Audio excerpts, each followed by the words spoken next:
Hi viewers and அடடே இது தெரியாம போச்சே அப்படின்னு நீங்க நினைக்கிற விஷயங்களை பத்தி தான் இந்த வீடியோல நம்ம பார்க்க போறோம். ஸோ வாங்க வீடியோக்குள்ள போலாம். பொதுவா பெர்ஃப்யூம்ஸ்னாலே நம்ம எல்லாருக்குமே ரொம்ப பிடிக்கும். பெர்ஃப்யூம் வார்டெல்லாம் சேராதவங்க கூட இவர் கடையில வந்து பெர்ஃப்யூம் வாங்கணும்னு ஆர்வம் காட்டுறாங்கன்னா பாருங்களேன். இந்த மாதிரி பெர்ஃப்யூம்ஸ்லாம் எங்க கிடைக்குது அப்படின்னா துபாயில யூசுப் பாய் பெர்ஃப்யூம்ஸ் அப்படின்னு ஒரு ஷாப் இருக்கு. இதை யூசுப் பாய் அப்படிங்கிறவர் தான் நடத்திட்டு வராரு. ஆக்சுவலா இவர்கிட்ட என்ன ஸ்பெஷாலிட்டி அப்படின்னு பார்த்தோம்னா உலகத்துல இருக்கிற எந்த ஸ்மெல்னாலும் இவர் அந்த ஃபிராக்னன்ஸை அப்படியே கொண்டு வருவாராம். ஒன்ஸ் ஒரு பொருளோட ஸ்மெல் அவர் ஸ்மெல் பண்ணிட்டாரு அப்படின்னா அந்த ஃபிராக்னன்ஸ் அப்படியே அவர் ரீக்ரியேட் பண்ணுவாராம். சோ இதனாலேயே அங்க இருக்கிற மக்கள் எல்லாம் என்ன பண்றாங்கன்னா தங்களை விட்டு பிரிஞ்சு போனவங்களுடைய இந்த ட்ரெஸ்ஸஸ்லாம் இருக்கும் இல்லையா, அதெல்லாம் எடுத்துட்டு போய் அவர்கிட்ட கொடுத்து இவங்களோட ஃபிராக்னன்ஸ் அவங்களால ரீக்ரியேட் பண்ணி தர முடியுமான்னு கேட்டிருக்காங்க. சர்ப்ரைசிங்லி அதையும் அவர் அப்படியே ரீக்ரியேட் பண்ணிருக்காரு. ஒருத்தவங்களோட அந்த ஸ்மெல்ல ரீக்ரியேட் பண்றது, அந்த ஃபிராக்னன்ஸ் அவங்க திரும்ப அந்த பெர்ஃப்யூம் மூலியமா கொண்டு வருதுங்கிறது நிஜமாவே பெரிய விஷயம் தான். அண்ட் இவர் கடையில எந்த மாதிரி பெர்ஃப்யூம்ஸ் வேணும்னு நம்மளே கஸ்டமைஸ் பண்ணியும் வாங்கிக்கலாமா. நிஜமாவே கொஞ்சம் இன்ட்ரெஸ்டிங்கான மேட்டரா இருக்குல்ல.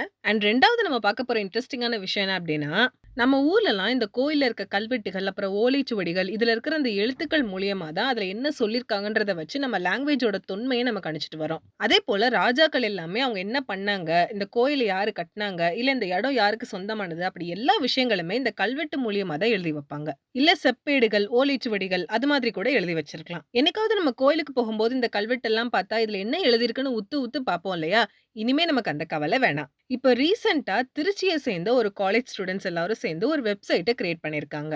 அந்த வெப்சைட் மூலியமா நீங்க அந்த கல்வெட்டுல என்ன இருக்குது அப்படிங்கறத ஸ்கேன் பண்ணி பார்த்தா அது டெக்ஸ்டாவும் வருமா, அதே போல வீடியோவாவும் அது டிஸ்ப்ளே ஆகுமா. சோ இது மூலியமா அந்த கல்வெட்டுல என்ன எழுதியிருக்காங்க அப்படிங்கறத இனிமே நம்மளால கிளியரா படிக்க முடியும். அண்ட் இப்போதைக்கு இது ஒரு வெப்சைட்ல தான் இருக்கதாகவும் கூடிய சீக்கிரமே இது ஒரு ஆப்பாவும் பிளே ஸ்டோர்ல வெளியிட போறதாவும் அவங்க சொல்லியிருக்காங்க. நிஜமாவே இது ஒரு சூப்பர் டெக்னாலஜி தான். அண்ட் இதே போல இது தெரியாம போச்சுன்னு நீங்க யோசிச்சுட்டு இருக்க எல்லா விஷயங்களையும் பத்தி அடுத்தடுத்த வீடியோல நம்ம பார்க்கலாம்.